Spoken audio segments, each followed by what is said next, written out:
Welcome to Veda home recipes. ఈరోజు మన ఛానల్లో ఒక మంచి ఈవినింగ్ టైం స్నాక్ రెసిపీ అండి. పిల్లలు స్కూల్ నుంచి ఇంటికి వచ్చేసరికి ఇలా ప్రిపేర్ చేసి పెట్టండి, చాలా ఇష్టంగా తింటారు. అప్పటికప్పుడు ప్రిపేర్ చేసుకోవచ్చు. ఇక ఏమాత్రం లేట్ చేయకుండా రెసిపీ విధానంలోకి వెళ్ళిపోదాము. దానికోసం నేను ఇక్కడ ముందుగా ఒక మిక్సింగ్ బౌల్ తీసుకొని ఒక చిన్న కప్పు మెజర్మెంట్తో నేను ఇక్కడ 1.5 కప్పు వరకు గోధుమ పిండిని తీసుకుంటున్నాను.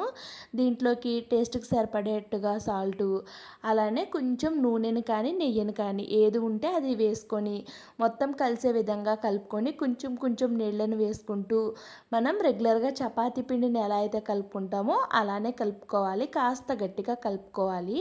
ఇక్కడ పిండి మొత్తాన్ని కలిపేసుకున్న తర్వాత మూత పెట్టి పక్కన పెట్టుకున్నాను.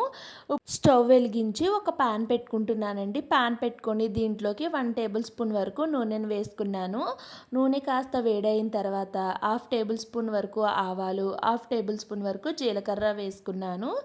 రెండు వేసుకొని కాస్త ఫ్రై చేసుకున్న తర్వాత పొడుగ్గా చీలుకుల్లా కట్ చేసుకున్నటువంటి ఒక 2 ఉల్లిపాయలను అయితే వేసుకుంటున్నాను. ఇక్కడ మీరు ఎన్ని కావాలి అనుకుంటే అన్నిటినైతే తీసుకోవచ్చు. నేనైతే 2 ఉల్లిపాయలను తీసుకొని వీటిని బాగా ఫ్రై చేసుకున్నాను.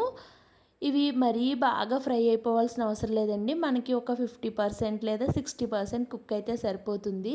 ఇప్పుడు దీంట్లోకి చిటికెడు పసుపు, కొంచెం ధనియాల పొడి, కొంచెం జీలకర్ర పొడి, అలానే కొంచెం గరం మసాలా, టేస్ట్కి సరిపడేట్టుగా ఉప్పు, అలానే కొంచెం కారం వేసుకున్నాను. దీంట్లోకి నేను స్పెషల్గా మ్యాగీ మసాలా అయితే వేసుకున్నానండి. ఇది వేయటం వల్ల ఫ్లేవర్ అనేది చాలా బాగుంటుంది.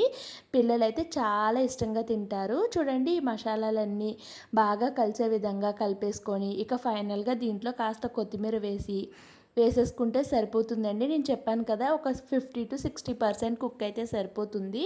ఇందులో మీరు ఎగ్ తింటే ఎగ్ను కూడా కొట్టి వేసుకోవచ్చు, చాలా బాగుంటుంది. ఎగ్ వేసుకున్నా కూడాను మీరు వద్దు అనుకుంటే ఇలా చేసుకోండి, కావాలి అనుకుంటే ఎగ్ని కూడా యాడ్ చేసుకోండి.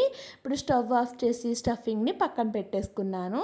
ఇప్పుడు ముందుగా మనం నానబెట్టుకున్న గోధుమ పిండిలో నుంచి ఈ సైజులో బాల్స్ని అయితే ప్రిపేర్ చేసుకోవాలి. బాల్స్ని ప్రిపేర్ చేసుకున్న తర్వాత మనం దీన్ని మరీ పలుచగా కాకుండా కొంచెం మందంగానే మనం చపాతీలా అయితే ఒత్తుకోవాలి. చూడండి, ఈ మాత్రం మందంలో మనం చపాతీని అయితే ఒత్తేసుకున్న తర్వాత ముందుగా ప్రిపేర్ చేసుకున్న స్టఫింగ్ ఉంది కదండి, ఆనియన్స్ కర్రీ, దీన్ని అయితే 1 టేబుల్ స్పూన్ వరకు పెట్టుకోవాలి. చూడండి, చాలా టేస్టీగా ఉంటుంది. డెఫినెట్గా ట్రై చేయండి. పిల్లలకి ఎప్పుడూ రొటీన్గా ఒకేలాంటి స్నాక్స్ ఇస్తే తినడానికి ఇష్టపడరు కదండి. ఇలా డిఫరెంట్గా చేసిస్తే చాలా ఇష్టంగా తింటారు. పిల్లలే కాదు, పెద్దవాళ్ళు కూడా చాలా ఇష్టంగా తింటారు. ఎక్కడ కూడా స్టఫింగ్ అనేది బయటకు రాకుండా నేను వీడియోలో చూపించిన విధంగా క్లోజ్ చేసేసుకుంటే సరిపోతుంది.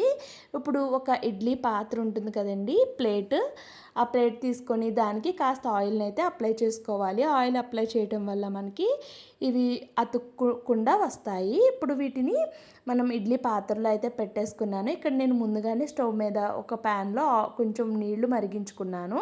దానిపైన ఒక స్టాండ్ వేసి మనం ముందుగా ప్రిపేర్ చేసుకునే ఇడ్లీ పాత్రలో ఇవి పెట్టేసుకోవాలి. ఒక 2-3 నిమిషాల పాటు స్టీమ్ చేసుకోవాలి. ఇవి ఆవిరి మీద ఉడికిన తర్వాత చూడండి, మనకి చేత్తో పట్టుకొని చూస్తే చక్కగా స్టీమ్ అయిపోయాయి. ఇప్పుడు వాటిని పక్కన పెట్టేసి అదే స్టవ్ పైన వేరొక ప్యాన్ పెట్టుకొని ఇప్పుడు 1 టేబుల్ స్పూన్ వరకు నూనెను వేసుకున్నాను. నూనె కాస్త హీట్ అయిన తర్వాత కొంచెం ఆవాలు, అలానే కొంచెం జీలకర్ర, సన్నగా తరుక్కున్నటువంటి కొత్తిమీర కానీ కరివేపాకు కానీ మీకు ఏది అవైలబుల్గా ఉంటే దానిని వేసుకొని మనం ముందుగా స్టీమ్ చేసి పక్కన పెట్టుకున్న ఈ గోధుమ పిండి స్నాక్ ఏదైతే ఉందో దానిని వేసేసుకొని 2 సైడ్స్ కూడా మంచి గోల్డెన్ కలర్ వచ్చే వరకు ఫ్రై చేసుకోవాలండి. ఒకవేళ మీకు లాస్ట్లో ఇప్పుడు నేను చేసే ప్రాసెస్ అనేది వద్దు, మా పిల్లలు స్టీమ్ చేసినవి డైరెక్ట్గా తినేస్తారు అనుకుంటే అలానే స్టీమ్ చేసినవి కూడా ఇచ్చేయచ్చండి. చాలా హెల్దీ అయిన రెసిపీ.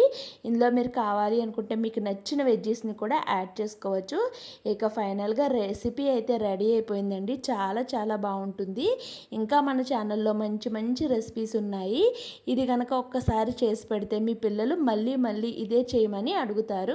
రెసిపీ నచ్చితే వీడియోకి లైక్ చేసి ఛానల్ని కొత్తగా చూస్తున్న వాళ్ళు ప్లీజ్ అండి ఛానల్ని సబ్స్క్రైబ్ చేసుకోండి. Thanks for watching my channel.